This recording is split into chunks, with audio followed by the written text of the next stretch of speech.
All right, let's dive into Family Guy Season 23, Episode 18. Sometimes you watch an episode and think, who let this happen?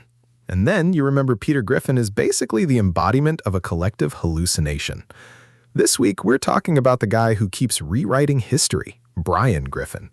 He's got this whole writer's block thing going on, and naturally, he blames everyone else. It's like, if a dog can't write a novel, it's definitely the fault of the universe. But the real kicker? They drag Mark Twain into it.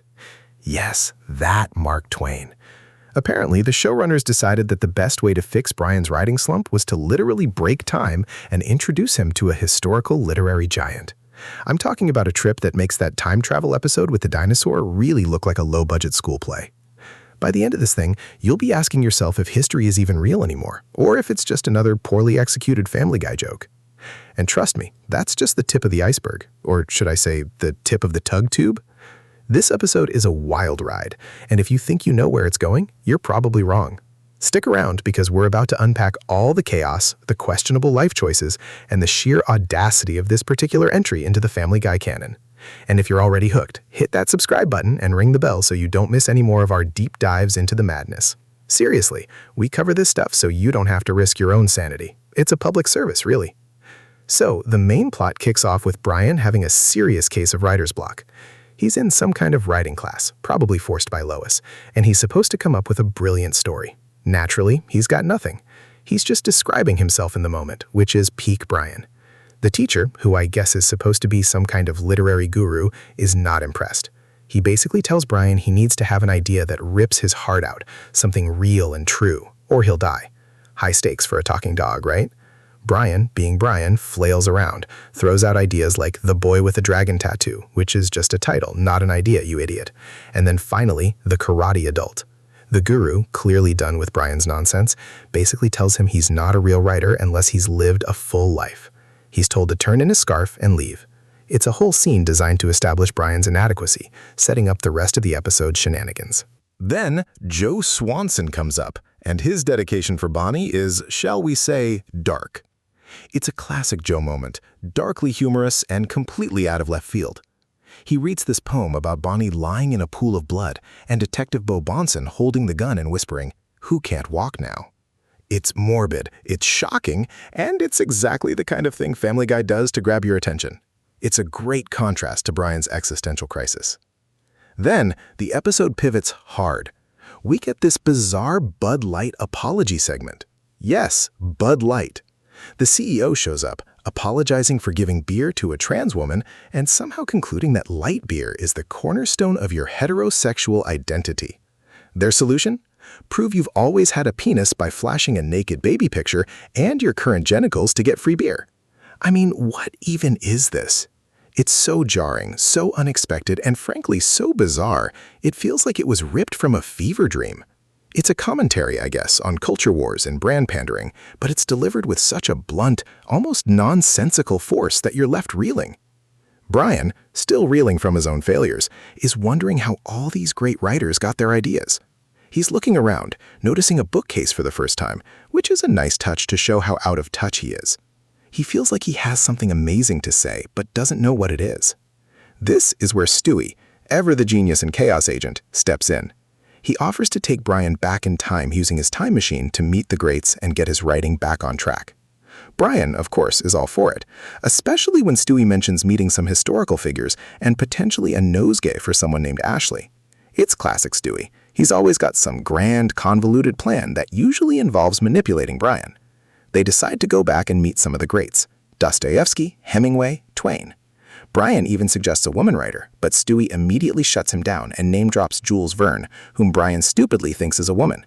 The whole exchange is a funny jab at Brian's supposed intelligence and Stewie's own literary knowledge. Stewie even gets a dig in about how tough dating must have been back then if you were gay, given the era. It's a clever little bit of historical humor. Stewie's plan is to have these literary legends inspire Brian, but we all know Stewie's plans rarely go as intended, especially when they involve time travel and Brian. The first stop is to meet Luke, who apparently wrote a gospel, making him a pretty significant historical figure. Stewie frames it as getting advice from someone who wrote the most popular book of all time. The assumption is that this is the Apostle Luke, but given the show's penchant for twisting things, who knows? Stewie's hopeful Brian can get some golden nuggets of wisdom from him, setting up our first historical encounter. And if this episode has one thing going for it, it's the sheer unpredictability. It's the kind of story that makes you question your life choices, and if you're not already subscribed, you are seriously missing out on this level of analytical mayhem. We break down every single absurdity so you don't have to. Luke, who seems to have taken a very long shower, greets them with a classic Family Guy over-the-top greeting about not showering for months. He's supposed to be the Apostle Luke, and he's portrayed as this rough, unkempt dude. Brian, seeking wisdom, asks about his secrets. Luke's advice? Take big swings, man. Don't be afraid. To illustrate, he pitches a sci-fi concept about a guy whose mom's a whore, friends betray him, he gets killed, and then comes back as a zombie hippie. Brian, ever the critic, calls it a mess. Luke, however, dismisses this, saying the audience is just staring at their sundials anyway, implying a lack of engagement in his era. This is a funny jab at historical audiences. Then the writers pivot to Charles Dickens. His secret to writing classics like David Copperfield and Oliver Twist? London smells like feces, and writing is the only distraction. His advice is to stool on your desk to force yourself to write. It's disgusting, it's hilarious, and it's perfectly Family Guy. Stewie, ever the pragmatist, asks if he'll remember that. Then we get a PSA-style interruption about depression, which is quickly shut down by Brian saying someone won't kill themselves because a cartoon dog said not to. It's a meta-commentary on the show's own content. The episode then circles back to the writing advice with a quote about procrastination. Never put off till tomorrow what you can do the day after tomorrow. It's attributed to someone, but it feels like it's meant to be a general piece of wisdom. The dialogue about this advice being dead on and feeling like a wine mom apron is a classic commentary moment, questioning the profundity of the advice. The show then throws in a weird tangent about idiots and Congress members, implying they're the same thing. It's a typical low-effort political jab. The real meat of the episode starts when they decide to go meet Mark Twain. Stewie's excited about meeting him because he wrote about a Connecticut Yankee in King Arthur's court, which he sees as a searing takedown of Merlin. Brian is less enthused, more focused on the journey back to the future. Twain, surprisingly unfazed by time travelers, mentions his current project, which is this Connecticut Yankee story. He's proud of how he's tearing Merlin to shreds, and the Twain train hitting him. This is where the real absurdity begins. Twain asks for another cigarette, and Stewie, in his snarky way, notes he's made an ash of himself, leading to a pun about bumming butts. They do it again, with Brian setting Twain up. Twain is intrigued by Stewie's offer to come to the future and write. He's hesitant, but quotes himself, "Worrying is like paying a debt you might not even owe." This is a nice touch, showing Twain's self-awareness. He agrees, wanting to see the future and proofread his new novel, The Adventures of Hankenberry Flan. Brian, of course, butchers the title, and Twain corrects him, suggesting Huck Finn is better. This is a meta-joke about the creative process and the legacy of these writers.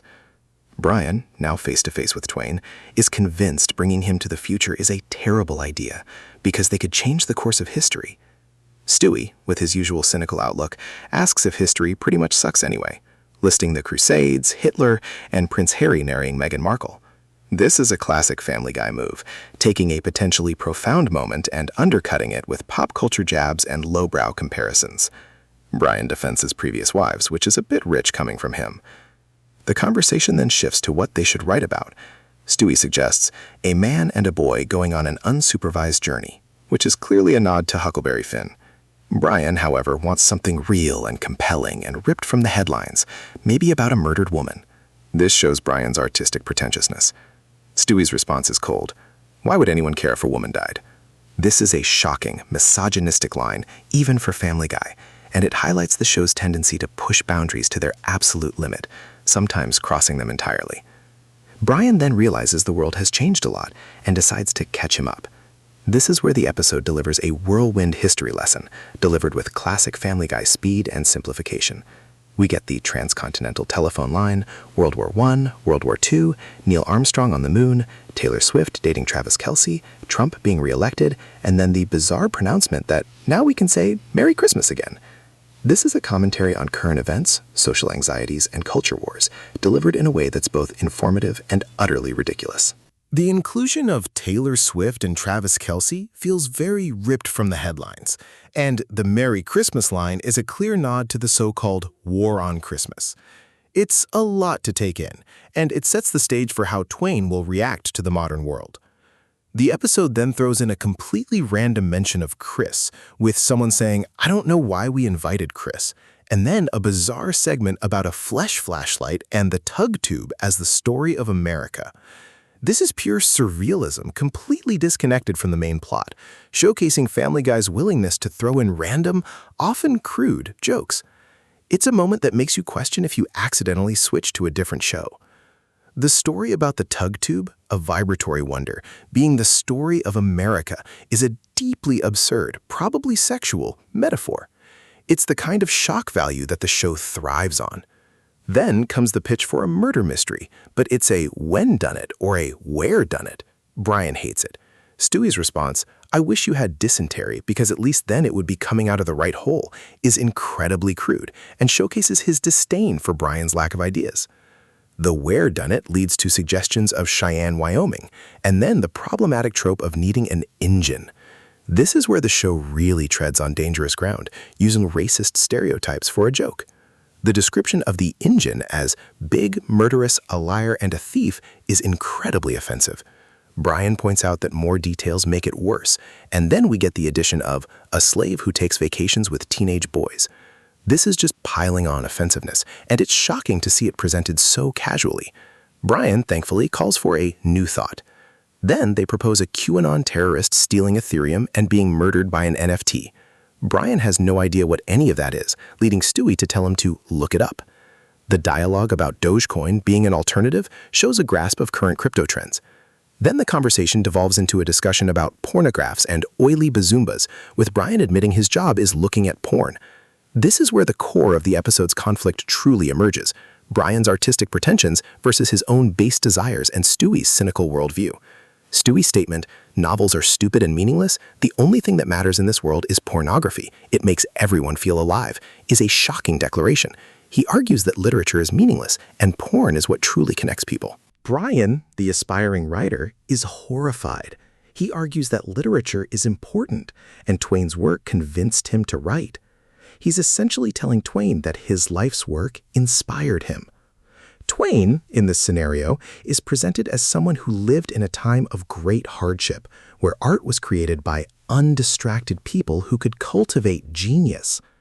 He laments the modern world, with its woman with a penis, a man with a vagina, and other curios, oddities, and wonders, which is a jab at LGBTQ+ identities and the perceived weirdness of the modern world, all delivered with a wink and a nod. This is where the Bud Light joke comes back in, albeit in a slightly altered form, reinforcing the theme of modern societal changes being viewed as strange or confusing. The core of their argument is established.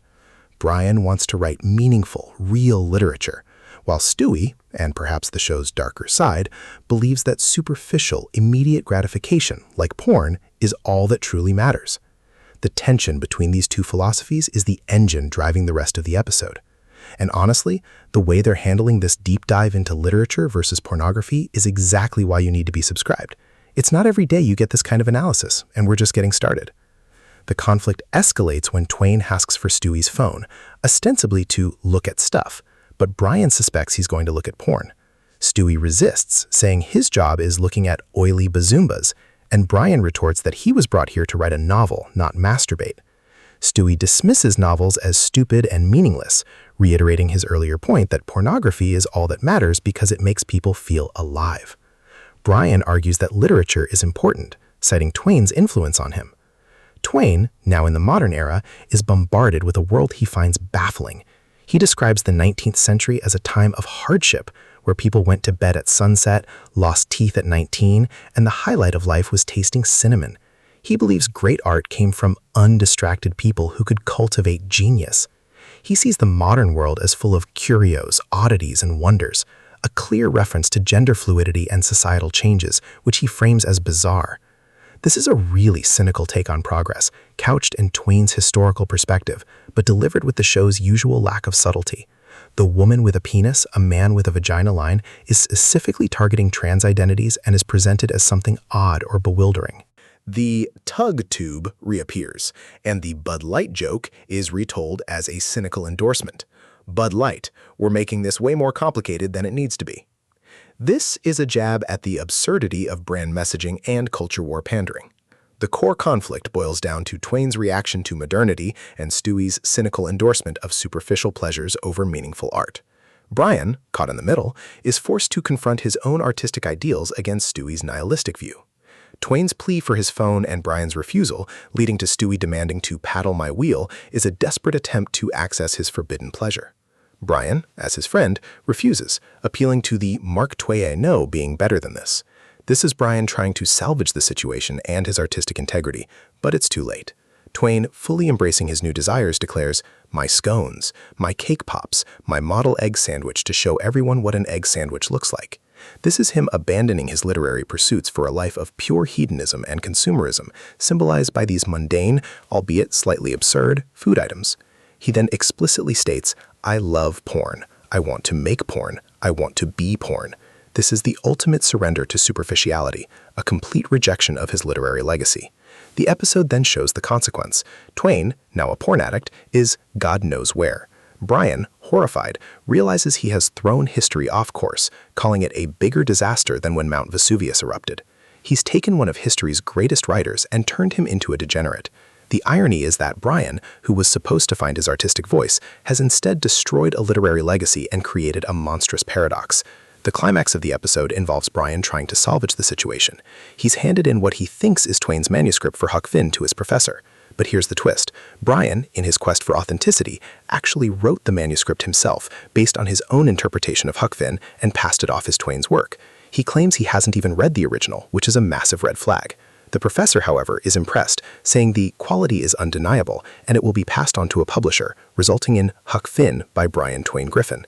This is the ultimate betrayal. Brian has stolen Twain's identity and legacy, not just for himself, but by fundamentally altering the original work. He didn't preserve history, he corrupted it with his own flawed perspective.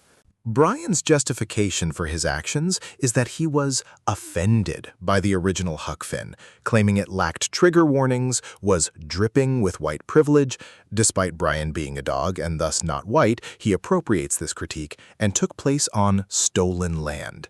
He even criticizes how Huck lives with two women, claiming they should have been lesbian lovers instead of sisters, accusing the original work of hating women.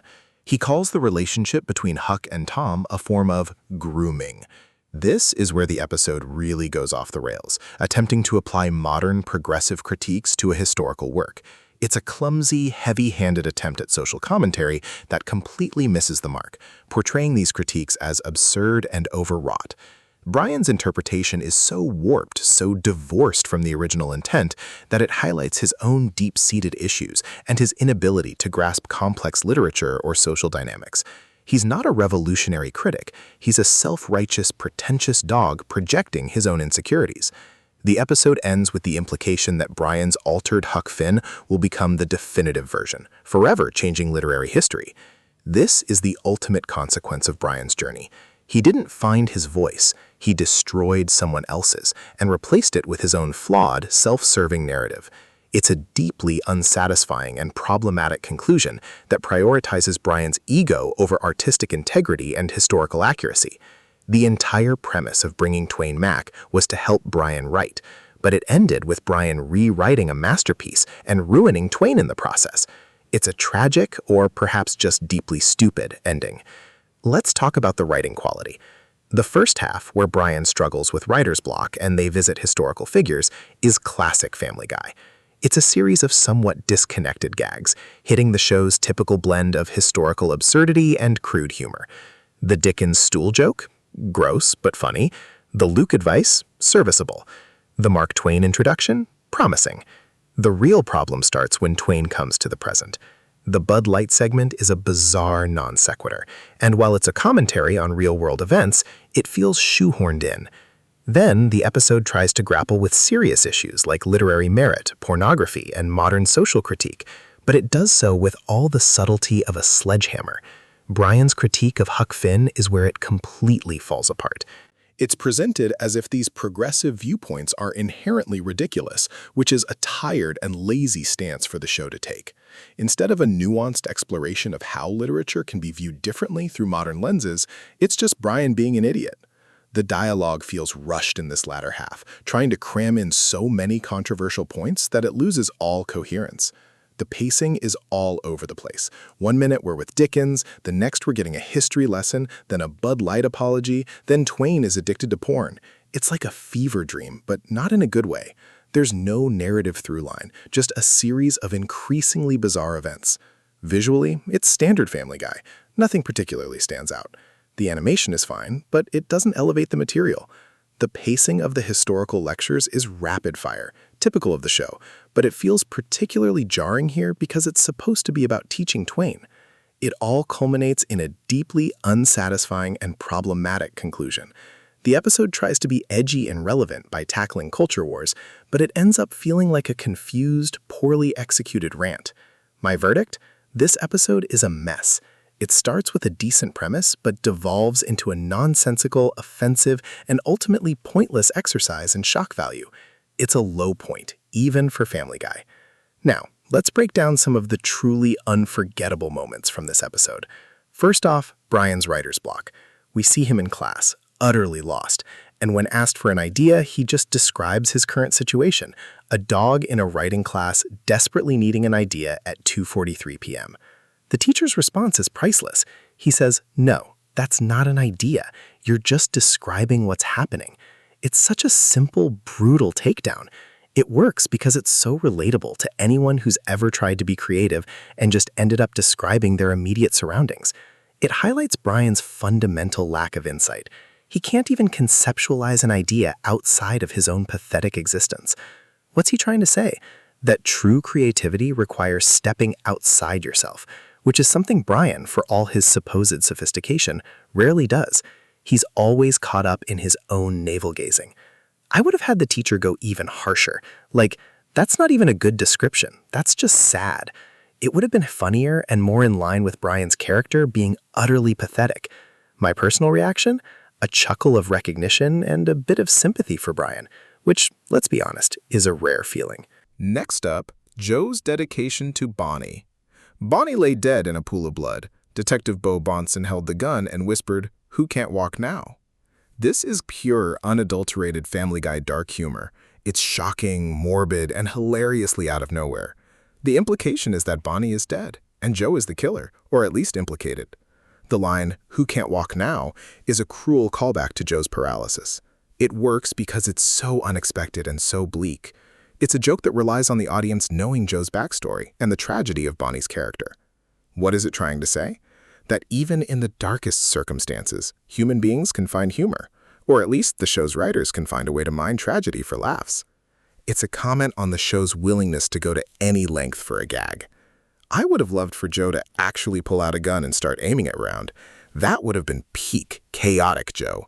My reaction? A gasp, followed by a twisted laugh. It's the kind of joke that makes you feel a little guilty for laughing. Then we have the Bud Light apology. The CEO's reasoning for apologizing is that giving beer to a trans woman violated trust, and that light beer is the cornerstone of your heterosexual identity. Their solution? Prove you've always had a penis by flashing a baby picture and your current genitals for a free six-pack. This is so utterly bizarre and specific, it has to be a commentary on something.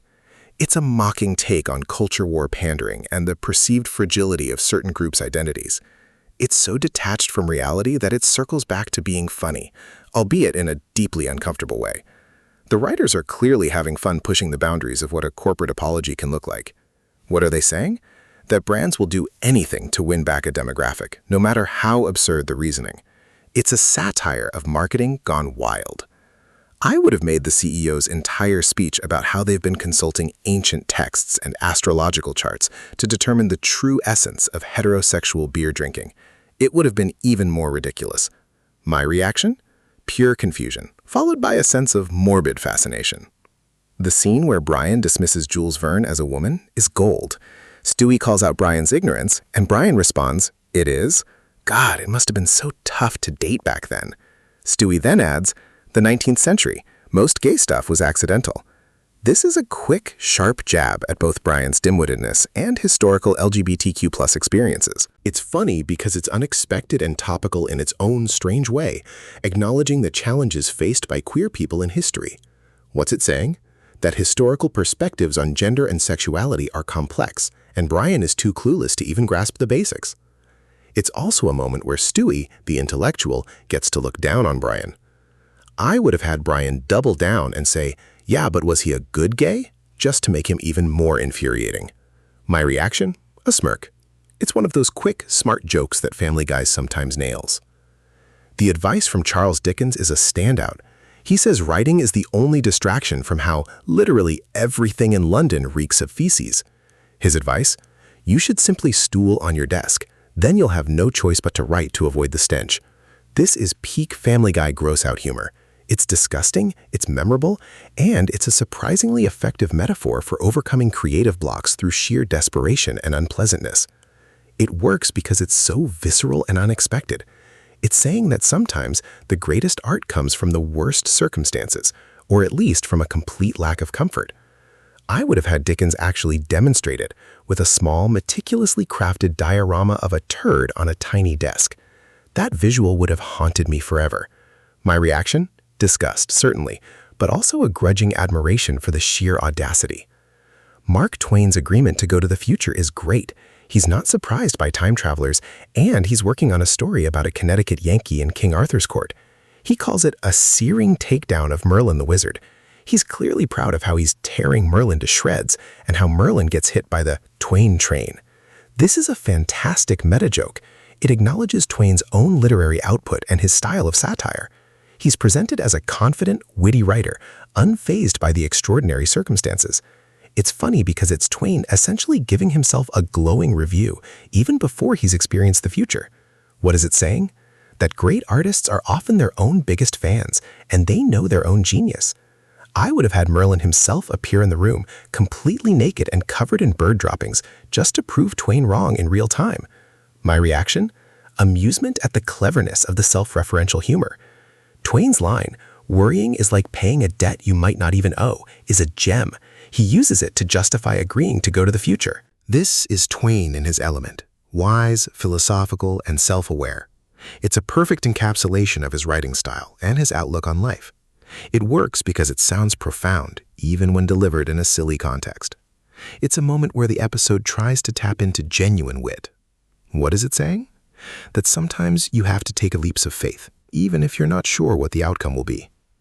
I would have had Stewie immediately try to put Twain in debt to him for $1,000, just to see him squirm. My reaction? Appreciation for a well-placed, insightful quote. The moment Brian claims Huck Finn by Brian Twain Griffin will be renowned is infuriating. He's stolen Twain's legacy and is now bragging about it. He says he hasn't even read the original Huck Finn, which is the ultimate insult. He then proceeds to list his offenses with the original. No trigger warnings, dripping with white privilege, taking place on stolen land, and that Huck should have been with lesbian lovers instead of sisters because why do you hate women? He even calls the relationship between Huck and Tom grooming. This entire rant is the episode's lowest point. It's a cheap shot at progressive literary criticism, portraying valid concerns as absurd. It's not funny, it's just offensive and lazy.